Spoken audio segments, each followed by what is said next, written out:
제가 사실 오늘 세례식과 선창식이 있어서 정말 이렇게 빨간 넥타이를 메고 있습니다. 저도 이렇게 빨간 넥타이가 하나도 없다가 누가 이런 걸 사겠어요, 그렇죠? 교회에서 선물을 해주셔서 이렇게 메고 있는데요. 거울을 보고 깜짝 놀랐어요. 이렇게 이렇게 빨간 넥타이가 있을 수 있구나. 그리고 참 이 하얀 셔츠에 빨간 넥타이가 이렇게 메어져 있는 제 모습을 거울에서 보고 진짜 고난 주간이 이제 다가왔구나라고 하는 생각이 들었습니다. 이번 고난 주간 뭐 매년 있는 고난 주간이지만 그 고난 주간을 여러분이 정말 특별히 예수님의 보혈을 생각하시면서 한 주를 보내실 수 있으면 좋겠습니다. 여러분 그 마틴 로이드 존스라고 하는 목사님이 계세요. 한 거의 100년쯤 전에 영국에서 사역하시던 목사님인데 이 분은 뭐 사람들마다 성격이 다 다르잖아요. 이분은 진짜 극도로 그 세심하신 분이신 것 같아요. 로마서를 가지고 설교를 무려 3년을 하셨다고 합니다. 저는 지금 딱 로마서 4개월, 5개월째인데 12장이잖아요. 근데 이 목사님은 그 4개월째는 한 2장쯤 왔다고 생각을 하시면 됩니다. 그런 분이 로마서 그 3년 설교를 한 걸로 책을 이렇게 만들어서 그 출판을 하셨는데 그 500쪽 정도가 넘는 책이 무려 16권입니다. 제가 그걸 어떻게 할까요? 제가 샀으니까 알겠죠. 정말 호기롭게 로마서 내가 뗀다. 그리고 이 책을 거의 막 한 몇십만 원을 주고 샀어요. 사서 이게 책장에 딱 꽂아 놓으니까 한 책장에 꽉 이렇게 차더라고요. 얼마나 데코레이션용으로 좀 좋은지. 그 책을 사서 한 권 한 권 읽어서 진짜 기를 쓰고 다 읽어서 1년 만에 다 읽었습니다. 16권을요. 그러니까 한 장당 한 권의 책을 쓰신 거예요. 그분이 이제 책을 읽어보면은 한 단어에 한 챕터예요. 그러니까 한 단어에 한 장을 쓰셨습니다. 그러니까 엄청나게 읽을 것이 많죠. 그리고 원래 그렇게 책을 쓰시는 분들을 보면은 대부분 이렇게 했던 말 또 하고 좀 잡설도 좀 많이 넣으시고 이상한 예화도 있고. 그런데 이분은 그런 거 하나도 없습니다. 다 성경 내용으로만 16권에 500장이 넘는 그런 책을 썼어요. 그리고 오늘 말씀 12장에 해당하는 그 책을 딱 열면은 그러므로라는 단어에서 시작을 하는데요. 그러므로라는 단어로 챕터를 2개를 썼습니다. 그러므로라는 한 단어예요. Therefore라는 한 단어를 진짜 한 40-50쪽이 훨씬 넘는 분량의 그러므로를 썼습니다.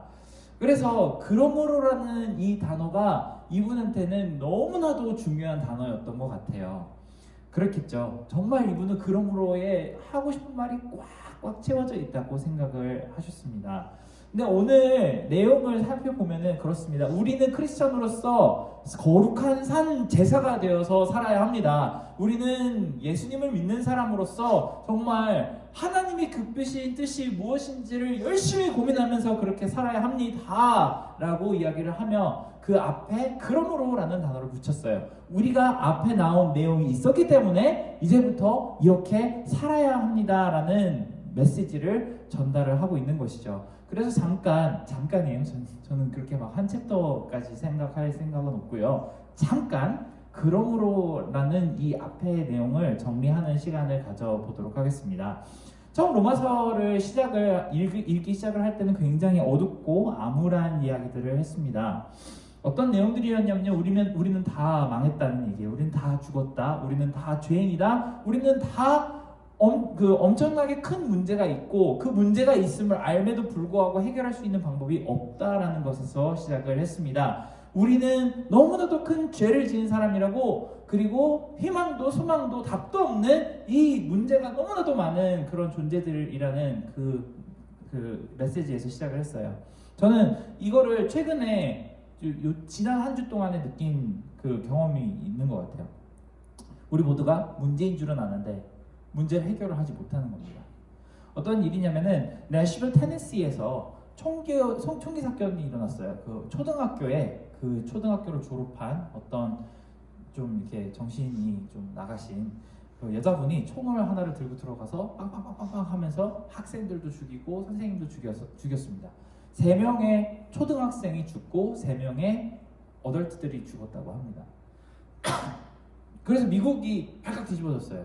저는 그걸 모르다가 이렇게 쓱 운전을 하고 지나가는데 맥도날드에 그 성조기를 걸어놓는데 성조기가 뭐 밑에 내려와 있는 거예요. 그래서 맥도날드 성조기도 못 따나 그러고 가다가 보니까 또 어떤 주유소가 또 그렇게 돼 있어요. 그래서 무슨 일이지 그러고 뉴스를 보니까 그런 일이 있었대요. 그런 슬픈 일이 있었다고 합니다. 그래서 바이든 대통령이 나와서 그러면 뭐 다른 나라들처럼 이제 우리 미국에는 총기를 막 절대로 이제는 팔지 않겠습니다. 있는 총기도 다 걷어드리겠습니다. 이렇게 얘기를 했으면 좋겠는데 그게 아니고 앞으로 문제가 있는 사람이 총을 살 때 조금 더 꼼꼼히 검토를 하겠다는 법을 만들겠다고 합니다. 그러니까 문제가 있는 사람 총을 못 사게 하겠다는 게 아니고요. 조금 더 사기 어렵게 만들겠다는 거죠. 이해가 안 갑니다. 왜 그냥 그래서 제가 한번 찾아봤어요. 이게 총기 문제가 미국에서 얼마나 심각한가. 그리고 올해가 2023년이 되었습니다. 2023년 1월 1일에서부터 지금 4월 2일까지 전 4월 2일까지 모르겠고 어제 4월 1일까지 몇 명이 총으로 인해서 죽었을까요? 혹시 아시나요? 1475명이 죽었다고 합니다. 미국에서만 1475명. 어제와 오늘 사이에 몇 명이 더 죽었는지 제가 모르기 때문에 어제 기준으로 말씀드렸어요. 근데 왜 제가 이런 이야기를 하냐면요. 3월 25일 날 무려 6군데에서 총기 사고가 있었다고 합니다. 그 스택을 보니까 너무 많아요. 거의 매일을 총 때문에 누군가가 사람들이 죽어갑니다. 그런데 이 문제를 해결할 수가 없습니다. 이 뒤에는 너무나도 정치적인 이야기들이 많이 있고 로비스트들이 있고 경제력이 걸려 있고 미국의 경제에 뭐 엄청나게 큰 바운더리겠지만 1.5 빌리언 달러가 총기와 관련이 있다고 합니다. 엄청난 양의 돈이 총을 사지 못하게 하면은 이제 더 이상 미국에서 총을 팔지 않는다라고 하면은 그 정도의 손실이 미국에 있게 되니까 그 경제적인 이득을 위해서 넉 달에 10,000명이 넘는 사람, 올해가 되면은 이 에버리지로 치면 한 30,000명이 넘는 사람이 죽겠죠. 그게 저희 아이들이 될 수도 있고 여러분이 될 수도 있습니다. 저는 그걸 보스턴에서 굉장히 심각하게 받아들이게 된 계기가 있었어요. 우리 아내가 학교를 다니고 있었는데 아내 학교에서 문자 메시지가 왔습니다. 슈팅 인시던트. 그 블럭 자체를 다 락다운을 했대. 아내에게서 막 문자가 옵니다. 뭐 지금 다 책상 밑에 숨어 있다고. 알고 봤더니 옆에 고등학교에서 대형 벌룬을 터뜨린 거였었어요. 그런데 폴리스 헬기가 뜨고 막 범인 잡겠답시고 온 동네가 다 쥐잡듯이 그렇게 수색을 하는 그런 일이 있었습니다. 이게 문제인지는 다 알아요. 우리가 다 알고 있습니다.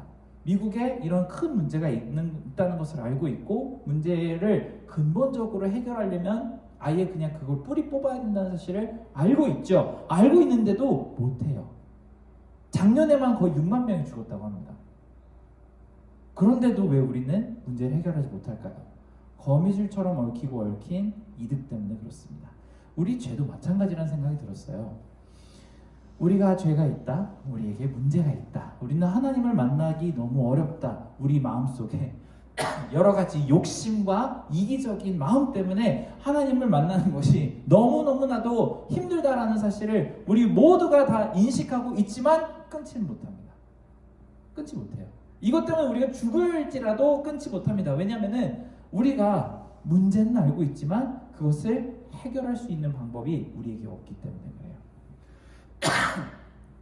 우리 인간 세상에는 참 많은 이런 문제들이 있습니다. 뭐 마약에 대한 문제도 있고요, 뭐 교육에 대한 문제도 있고, 정치에 대한 문제도 있고, 남북한도 사실 그냥 서로 손잡고 악수 한번 하고 통일해보면 얼마나 쉬워요. 근데 그렇게 안 됩니다.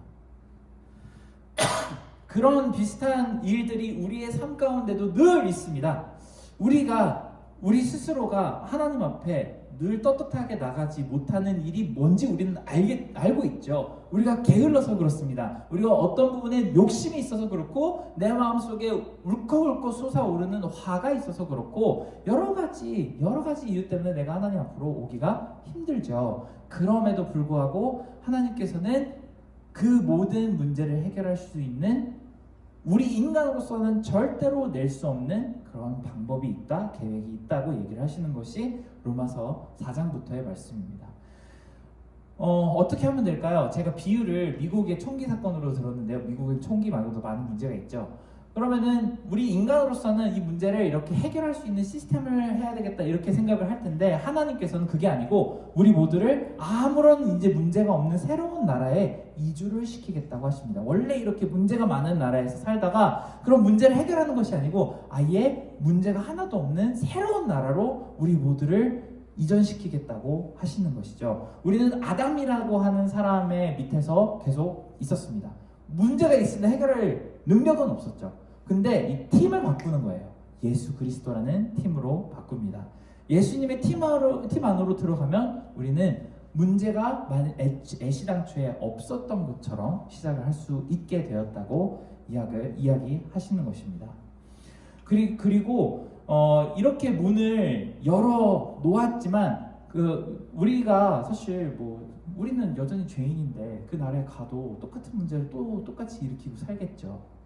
그것을 방지하기 위해서 하나님은 예수님도 보내주시고 성령님이라는 분을 우리 마음속에서 진짜 애타는 마음으로 제발 더 이상 그렇게 문제를 일으키면 안 돼. 너는 더 행복하게 살 수 있어. 너는 그럴 자격을 하나님께서 주셨어. 너는 이제 더 이상 문제가 있는 사람이 아니고 하나님의 아들이자 딸이야 라고 가르쳐 주시는 일을 시작하셨습니다. 그렇게 우리는 점점 더 속 사람이 바뀌어가는 작업을 하나님이 해주시는 작업을 받고 있습니다. 그것이 로마서가 우리에게 해주는 이야기죠. 그런데 사람들에게 그냥 그런 새로운 환경을 마련을 해준다고 해서 누가 그렇게 들어가나요? 들어가지 않습니다. 그래서 이방 사람들에게 정말 하나님을 믿게 만듦으로써 이스라엘 사람들이 정말 저거 보니까 나도 저렇게 되고 싶다라는 시기심과 질투심을 가지고라도 들어갈 수 있도록 만드신다고 하셨습니다. 그래서 마지막 순간에는 모든 사람들이 다 함께 이 계획 속에 들어가 하나님과 즐거운 행복한 나라를 살게 하시겠다 이렇게 약속을 하셨다는 것이 지난주까지의 이야기입니다. 제가 이렇게 리뷰를 간단하게 해드렸어요. 요즘 보니까 온갖 리뷰가 다 있더라고요. 그 유튜브에 보니까 더글로리도 1시간 만에 몰아보기도 있고 그래서 저는 1시간 만에 몰아보기를 했습니다. 그러니까 더 이상 보고 싶은 생각이 들지 않더라고요. 더글로리 다 봤다 난. 그리고 전 다른 오징어 게임 이런 것도 거의 한순간에 몰아보기를 했는데요. 여러분 성경 몰아보기 잠깐 해보았습니다. 그러므로 이제 우리는 새로운 삶을 살아야 합니다. 하나님께서 이 답도 없고 희망도 없고 소망도 없고 늘 문제가 있는지 알면서도 해결 방법을 가지고 있지 않는 우리에게 정말 하나님이 완벽하게 문제를 해결해 줄 수 있는 방법을 주셨습니다. 그러므로 이제는 어떻게 살아야 할까요? 라는 질문에 대한 대답을 이야기해 주시는 것이 12장부터 16장까지의 말씀이죠. 우리가 이렇게 살아야만 크리스천으로 살 수 있다라는 것은 아닙니다. 그리고 못 살아요. 우리가 점점 바뀌어가고 있다고 했지 언제 그렇게 휙 이렇게 바뀌었다고 하지 않았기 때문에 그렇습니다. 우리는 점점 이렇게 살아가면 된다라는 것을 이야기를 하는 것이고요. 우리가 이렇게 해야지만 하나님이 우리에게 무언가 복을 주시거나 선한 것을 주신다고 하시는 게 아니고 이미 주셨기 때문에 우리가 그렇게 감사함을 표현하자라는 어투로 우리에게 이것을 권고하는 것입니다. 그런데 좀 내용이 좀 무겁습니다. 여러분 열심히 사세요. 선하게 사세요. 다른 사람들을 위해서 이타적인 마음을 가지고 사세요라고 이야기하시는 것이 아니고 거룩한 산 제사가 되세요라고 이야기를 합니다. 우리 같으면 거룩한 산 제사라는 단어에 별로 그렇게 무게감을 느끼지 않습니다. 방금도 찬양을 여러 가지 찬양을 했죠. 산 제사라고 하면은 우리가 조금이라도 더 즐겁게 찬양하고 이런 거를 생각을 하지만 옛날 구약의 시대와 아니면은 신약의 지금 로마서를 읽고 있는 사람들에게 보았을 때는 산 제사가 된다라고 하는 그 단어 자체는 굉장히 무겁고 무섭게 다가올 수밖에 없습니다. 내가 이삭이 되어서 아브라함의 아들처럼 이렇게 번제단 위에 올라가서 불타오르기를 기다려야 되는 것인가 그런 생각을 하게 되겠죠. 네, 사도 바울은 일부러 그렇게 이야기를 합니다. 그렇게 사셔야 합니다. 그렇게 살도록 하십시다. 왜냐하면은 우리가 그 제사라는 그 단어 안에서 뽑아내야 되는 어떤 에센스가 있기 때문에 그래요. 첫 번째 두 가지를 얘기를 하려고 하는데, 첫 번째는 정결함입니다. 정결함. 레위기 22장에는 제물의 정결함에 대해서 이렇게 말을 합니다. 소나 양으로 화목 제물을 여호와께 드리는 자는 기쁘게 받으심이 되도록 아무 흠이 없는 온전한 것으로 하십시오. 눈먼 것이나 상한 것이나 몸에 배임을 당한 것이나 종기 있는 것이나 습진 있는 것이나 비루 먹은 것을 여호와께 드리지 말며 이런 것들은 제단 위에서 화제물로 여호와께 드리지 마십시오. 일단 사도 바울이 우리에게 이야기하는 거룩한 산 제물의 가장 핵심은 흠이 없는 것, 문제가 없는 것입니다. 완전한 것, 완벽한 것입니다. 우리가 산 제사를 드릴 때에 우리는 삶을 이와 같은 온전함을 드려야 한다고 바울은 강조하는 것이죠. 그런데 가능한가요? 오늘까지 지난 일주일을 쑥 사시면서 내 삶은 진짜 완벽했다, 하나님께서 보시기에 진짜 흠잡을 데가 없다, 털어서 먼지 하나 안 난다, 혹시 손 들어 보시면 감사하겠습니다. 이렇게 하면 아무도 안 들겠죠. 이렇게 하면 아무도 안 하겠죠. 요즘 인터넷에 보니까 그런 게 있더라고요. 그 여자친구가 남자친구한테 이제 나 핸드폰 좀 열어줘봐줘 그럽니다. 요즘 다 얼굴 인식으로 하잖아요. 그러면 그 남자친구 봐 그러고 핸드폰을 건네준 다음에 표정을 막 이렇게 해가지고 이상하게 해서 그 얼굴 인식이 안 되게 하는, 피하는 그런 그 영상들이 있더라고요. 만약에 여러분 진짜 핸드폰 락을 풀고 예수님이나 하나님 보신다면 그러면 너무 현실감이 없으니까 우리 담임 목사님께 여러분의 핸드폰 락을 풀어서 갖다 드리고, 여러분이 지난 일주일 동안 보셨던 모든 넷플릭스와 구글 검색어를 다 히스토리를 공개를 한다! 어떠실 것 같으세요?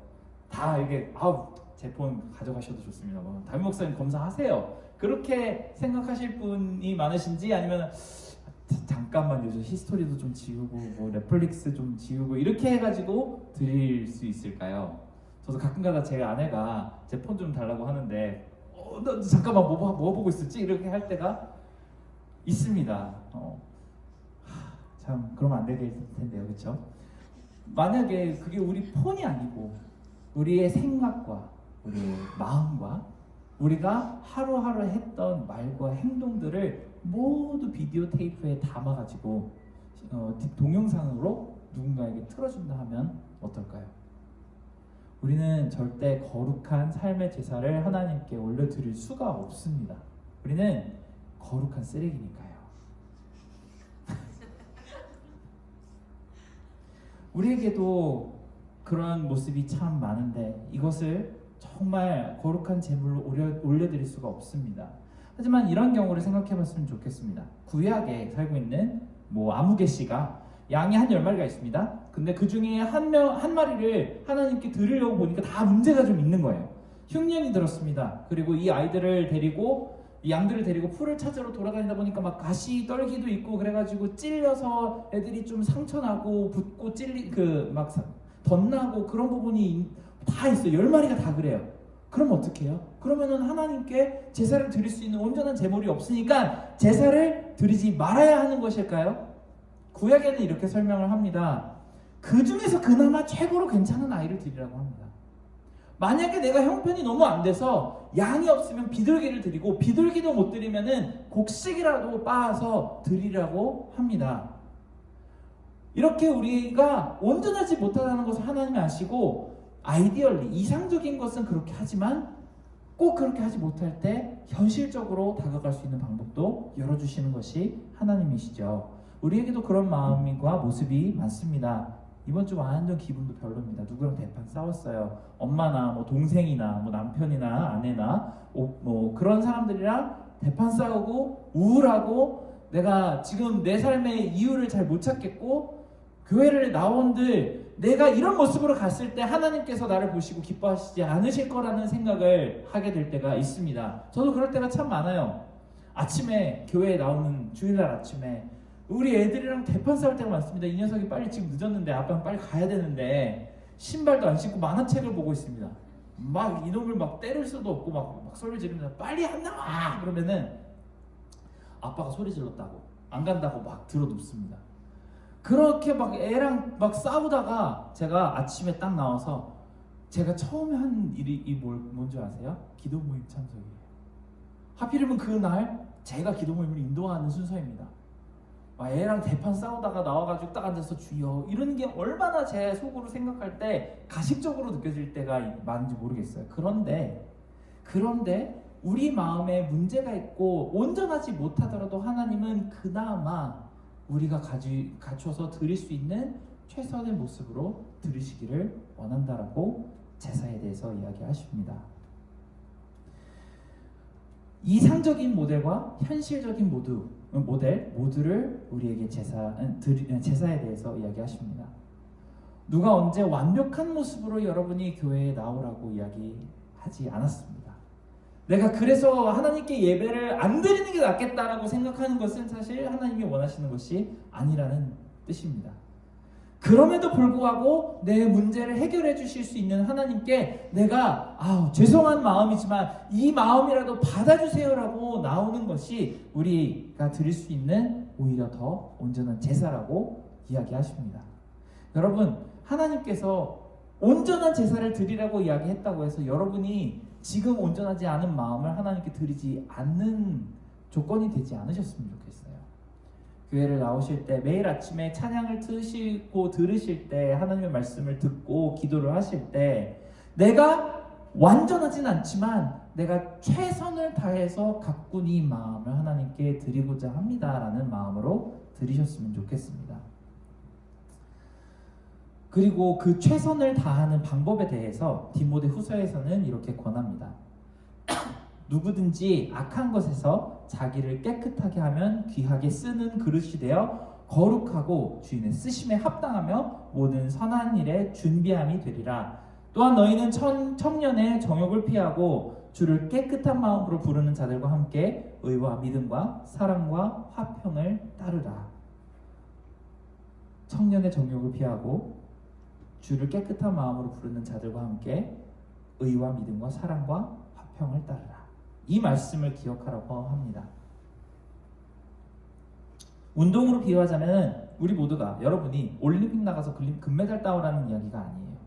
저도 요즘 날씨가 따뜻해져서 다시 걷기 시작했습니다. 저희 집에서 우리 교회까지 걷다 보면 한 5마일쯤 되면은 제가 작년까지만 해도 한참 걸어 다닐 때 1시간에 왔었어요. 5마일을 열심히 걸어가지고. 근데 다시 걸어보니까 제가 그동안 살이 많이 쪘는지 90분이 걸리더라고요. 어떻게 30분이 늘었는지 제가 이해가 안 갑니다. 제가 무슨 달팽이가 된 것처럼 천천히 걸어왔나 봐요. 그런데 제 목표는 그렇습니다. 오늘 90분을 걸었더라도 내일은 80분대로 떨어뜨리고 그 다음 주는 70분대로 떨어뜨리고 날마다 내 기록을 갱신하는 것이 제 목표입니다. 여러분이 하루하루를 살아가실 때 내가 하나님께 드릴 수 있는 마음의 재물은 오늘은 지금 이만큼이지만 내일은 조금이라도 더 정결하고 또 그 다음 날은 그 전날과 비교할 수 없이 더 깨끗한 마음을 드리고자 하는 스스로의 기록을 갱신하는 마음을 가지고 있으셨으면 좋겠습니다.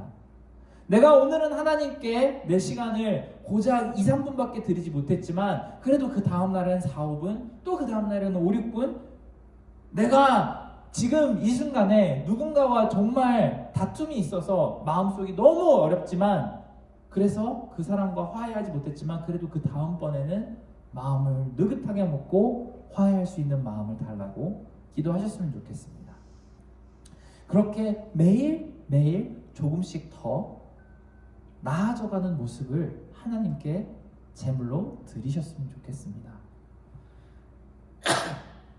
하나님이 기쁘시게 하는 목표를 날마다 조금씩 늘려가셨으면 좋겠어요.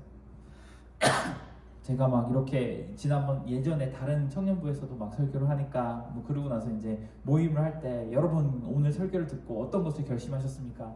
제가 소주를 3병을 먹는데 2병만 먹겠습니다. 이런 친구도 있고요. 게임을 하루에 5시간 하는데 4시간 30분으로 줄이겠습니다. 이런 얘기를 하는 친구도 있습니다. 뭐라도 좋습니다. 여러분이 결심하실 수 있는 것 중에서 정말 하나님께 올려드릴 수 있는 매일 조금씩 더 나아짐을 올려드리시기 바랍니다. 오늘의 말씀 뒤에는 날마다 이것을 이루어가는 구체적인 방식에 대해서 소개를 합니다. 우리가 정말 하나님이 기쁨이 되기를 바라는 마음을 정말 회복했으면 좋겠어요. 그리고 그 모티브는 내가 정말 하나님을 더 기쁘게 만들고 싶어하는 그 모티브를 더 많이 얻어갔으면 좋겠습니다. 왜냐면은 내가 하나님을 기쁘게 해드렸을 때 하나님은 우리를 그냥 그대로 놔두지 않으세요. 나를 기쁘게 했네, 좋아, 끝, 이렇게 판단하시는 분이 아닙니다. 나를 이렇게 기쁘게 한 너희를 더 어떻게 기쁘게 해줄까를 늘 고민하시는 분이 하나님이시기 때문에 그렇습니다. 저도 퇴근을 했는데 둘째 아이가 막 뛰어와가지고 아빠한테 앵겨서 막 뽀뽀를 합니다. 너무 기뻐요. 하루 종일 저는 새벽 기도 때부터 막 아침 새벽 5시 반부터 쭉 막 한 7시까지 막 이렇게 있다가 아이를 탁 안았는데 갑자기 막 온 몸에 막 마사지라도 받은 것처럼 막 이렇게 피로가 쫙 풀리는 느낌이, 여러분 빨리 결혼세에 나오세요, 듭니다. 그러면은 그 아이를 보면서 제가 네가 당연히 나한테 이렇게 해야지라는 생각이 드는 게 아니고 이 아이를 위해서 내가 어떻게 더 좋은 것을 줄 수 있을까라는 고민을 부모님은 당연히 하게 마련이거든요. 우리 이제 다음 주 한 주를 보내면 우리가 부활절 주일로 들어가게 됩니다. 매년 오는 부활절, 저는 사실 지난 팬데믹 동안에 부활절을 이렇게 많이 지키지 못해서 좀 많이 아쉬웠는데요. 부활절을 우리가 맞이해서 하나님께 우리의 시간을 드리며 내가 어떻게 이 은혜를 받은 하나님께 많은 기쁨을 드릴 수 있을지를 고민하는 그 순간순간은 하나님께 정말 기쁨이 될 줄로 믿고 따라가시기를 바랍니다. 우리가 함께 이것을 놓고 기도했으면 좋겠는데요. 먼저 이것을 놓고 기도하기 전에 함께 찬양을 한 곡 했으면 좋겠습니다.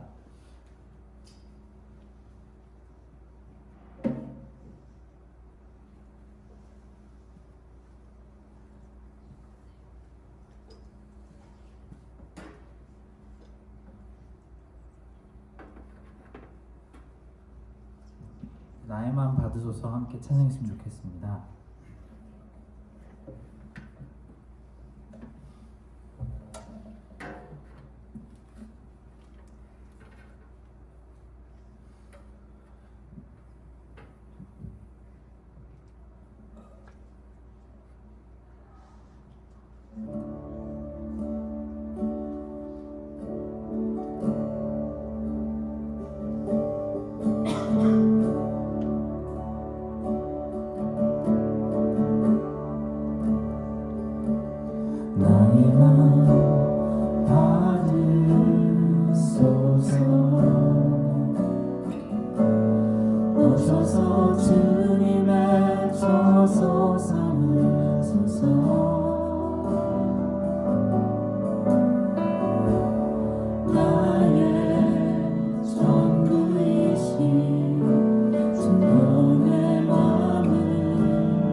주소서.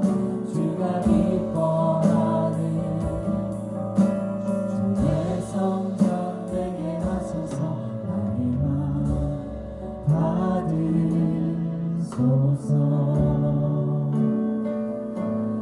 오셔서 주님의 저소 삼으소서.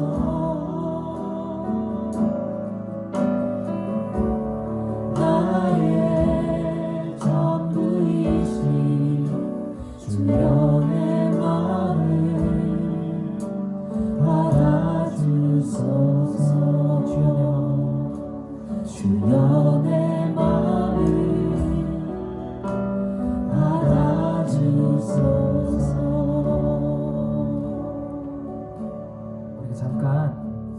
우리가 완전하지는 않지만 늘 흠이 많고 점도 많고 습진도 있고 상처도 있고, 그래서 그 상처가 골마서 진물이 흐를 때도 있는 우리의 마음이지만, 날마다 내 기록을 갱신해가며 조금이라도 더 깨끗한 마음을 하나님께 산 제사로 올려드리는 그런 우리가 될 수 있도록, 하나님, 이제까지는 제가 보잘것없는 것을 드렸지만 이제 앞으로는 조금이라도 더 하나님께서 보시기에 합당하게 생각하시고 기쁘게 생각하시고 만족하실 만한 그런 귀한 마음의 제사를 드리기를 원합니다 라는 마음 가지고 함께 잠시 기도하도록 하겠습니다.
아버지, 우리 가운데 정말 문제를 해결할 수 있는 힘과 능력이 없습니다.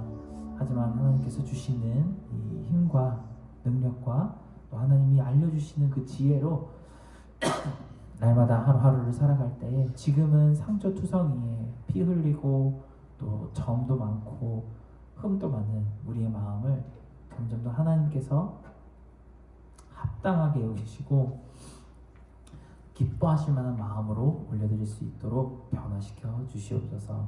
모든 은혜를 감사드리며 예수님 이름으로 기도드렸습니다. 아멘.